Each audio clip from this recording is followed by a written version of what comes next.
আসলে পানিতে পড়ার থেকে তো আসলে রোধ করার আসলে কোনো উপায় নাই, কিন্তু একটু সাবধানতা অবলম্বন করলে আসলে মনে হয় যে আপনি দেখবেন অনেক সময় পানির উপরে ড্রোন উড়াইলেও কিন্তু পানিতে পড়ে না।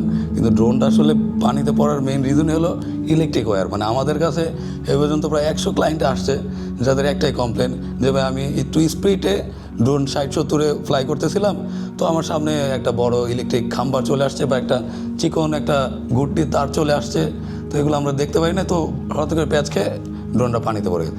আসসালামু আলাইকুম, ড্রোন রিপার বাংলাদেশ থেকে লিমন ফরাজি বলছিলাম। হয়তো বা আমাদেরকে অনেকেই চিনে ড্রোন রিলেটেড যারা আছে। ড্রোন আসলে একটা শখের জিনিস, তো এই জিনিসটা আসলে একটু টেক কেয়ারভাবেই উড়াতে হয়। তো নতুন ইউজারদের আসলে যেটা প্রবলেম হয়, তারা আসলে ডিরেকশন মানে এটা ভালো গাইডলাইন পায় না, যার কারণে আসলে অনেক দামি ড্রোন কিনেও আসলে তাদের ভোগান্তি পোহাতে হয়।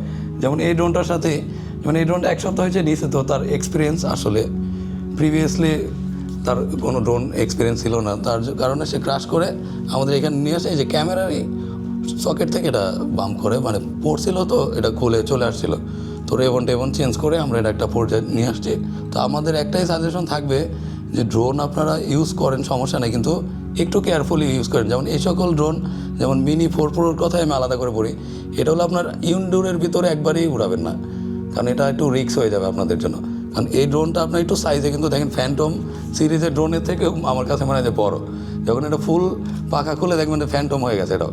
তো আসলে ফ্যান্টম সিরিজ আমরা ইনডোরে উড়াইতে আগে অনেক বেগ পেতাম, তো এগুলোতে আসলে সেম বেগই হচ্ছে।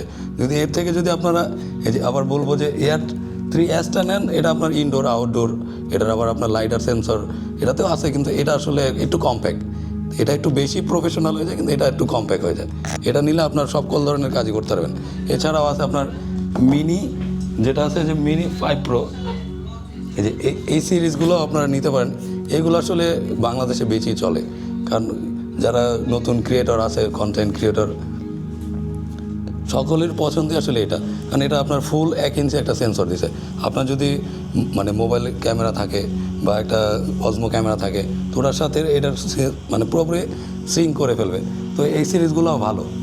তো আমাদের হলো যেটা হলো সাজেশন থাকবে, ড্রোন আপনারা বিদেশ থেকে আনেন বা দেশের বিভিন্ন আউটলেট থেকে আপনারা কিনতে পারেন, কিন্তু আসলে ড্রোনের দেখবেন যে তারা হয়তো বা আপনার কাছ থেকে ড্রোনটা ক্রাশ করার পর আপনাকে বলবে যে চলে আসেন ভাই, আমরা একটা সাপোর্ট দিব। তো ওই সাপোর্টটা আসলে সে যাওয়ার পরে দেখবেন বলবে যে ভাই রেখে যান, নাহলে হয়তো বা আমরা 2 দিন পরে জানাচ্ছি বা 1 মাস পরে জানাচ্ছি। তো আসলে ওয়ারেন্টির কথা বলেও আপনাদেরকে আসলে একটু হয়রানির ভিতরে ফালতে পারে। যে এই যেমন এই ড্রোনটা আমাদের কাছে চলে আসছিল, তো এটার আসলে প্রবলেম ছিল 2টা। যেমন এই যে একটা লেগ দেখেন এখান থেকে একবারে ক্র্যাক হয়ে মানে একবারে ফেটে গেছে। তো এটা আসলে গ্লু দিলেও হবে, কিন্তু ক্লায়েন্ট আসলে একবারে নতুন তো ইউজার, তো বলতেছে ভাই এটা আমি পুরোটাই চেঞ্জ করবো। এটার আপনার লেগ চেঞ্জ করবো আমরা, আর হলো গিম্বল রেডি করে রাখছে, গিম্বলের রেবন চেঞ্জ করা লাগছে, আর হলো এখানে একটা ব্র্যাকেট থাকে মানে ভিতরে লক থাকে, ওই লকটা ভেঙেছিল। তো এটার টোটাল 3টা প্রবলেম আমরা ফিক্স করবো। এরপরে আরেকটা আছে যেটা হলো ওয়াটার ড্যামেজ। আসলে এটা কালকেই আসছে, এটা এখন আমরা আসলে কাজের চাপ, তো এটা আসলে এখন থেকে রেডি করতে পারি না। আর ওয়াটার ড্যামেজগুলো আসলে একটু রিস্কি, এটা আমরা একটু বলি যে একটু রেখে যান, কারণ ওয়াটার ড্যামেজটার ভিতরে আপনার একটু শুকাতে হয়। ওয়াটার ড্যামেজ হলে ফার্স্টে যেটা আমরা ফেস করি সেটা হলো আপনার ক্যামেরার ভিতরে দেখেন এই যে পুরোপুরি ফাঙ্গাস পড়ে যায়। তো ক্যামেরা যদি আসেও কিন্তু ফোকাস কাজ করে না, হয়তো বা আবার দেখবেন যে এই যে ভিশন সেন্সরগুলো আপনার অবস্টিক্যাল ইরোর দেখাচ্ছে যে কাজ করতেছে না, ডাউনওয়ার্ড ভিশন সেন্সর ইরোর। দেখবেন ড্রোন অন হচ্ছে কিন্তু মানে কোনো কিছু কাজ করতেছে না, যেমন আপনার আর্ন করতে পারতেছেন না।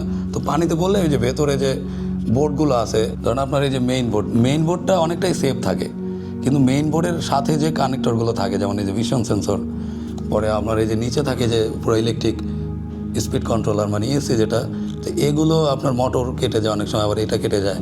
তো ভিশন সেন্সরগুলোতে অনেক প্রবলেম হয়। তো আসলে এইসব টুকটাকি প্রবলেমগুলো আসলে ঠিক করা আমরা পারি। আসলে আমাদের বাংলাদেশে এই ইএসি পরিবর্তন বলেন, আর্মলক বলেন বা আর্ম বলেন বা গিম্বলের যত যা পারি, কিন্তু বাংলাদেশে যেটা হয় না সেটা হলো এই যে আমাদের মেইন যে মাদারবোর্ডটা, তো এইখান থেকে অনেক সময় আপনার সিপিইউ থেকে আপনার বিভিন্ন যেমন গিম্বল পায় না, অনেক সময় ভিশন সেন্সর ইরর চলে আসে।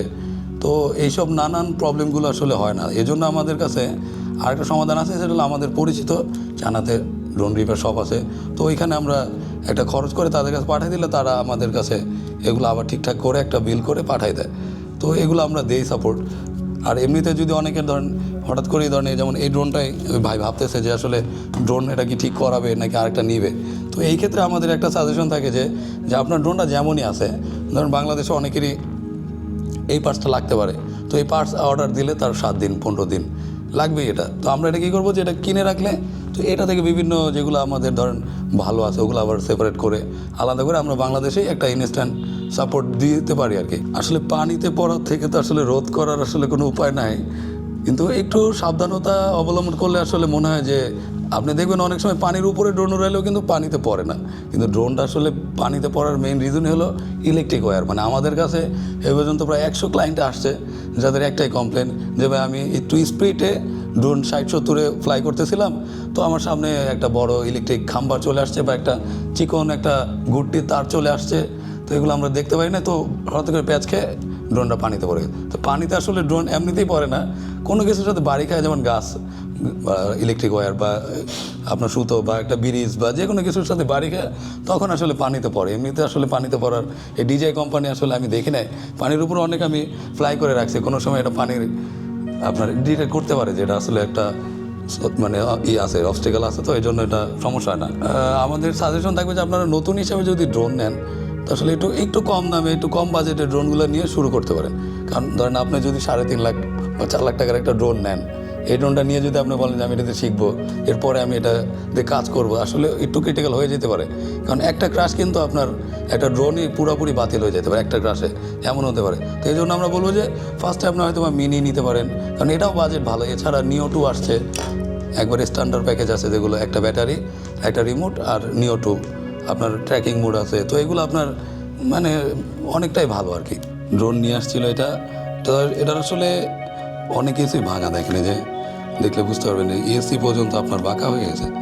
তো এটা আসলে মনে হয় যে পুলিশরা ফালায় আবার বুট দিয়ে পাড়াও দিয়েছে ভাই, মানে যেটা বলছিল। তো এটার আসলে আমরা মনে হচ্ছে যে গিম্বল সেকশনটা ভালো আছে, তো এই গিম্বল সেকশন অনেক টাকা দাম। তো আমরা যদি এটা থেকে কিছু পার্টস রিস্টোর করতে পারি তো ভাইয়ের আসলে একটা কিছু করে দিতে পারবো।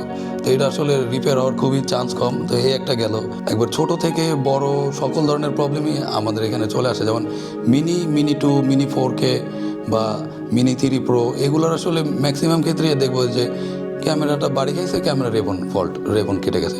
আবার বাড়ি গেছে দেখবেন আর্মের এখানে একটা ছোট্ট একটা, যেমন এই যে কপচাটা থাকে, এই যে একটা লক থাকে, এই লকটা এখান থেকে ভেঙে গেছে, এই আর্ম মাঝখান থেকে ভেঙে গেছে। তো মিনি সিরিজের আসলে মাদারবোর্ডের থেকে বেশি প্রবলেম হয় আপনার এই বডিতে আর কি।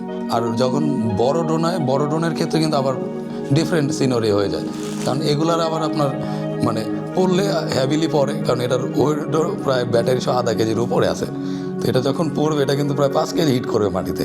তো তখন আসলে এই দেখেন নিচে বাড়ি খাইলে এখানে থাকে ব্যাটারি, তো ব্যাটারি আবার বাড়ি দেয় মাদারবোর্ডে, তো আসলে এগুলো খুবই ড্যামেজ হয়ে যায়।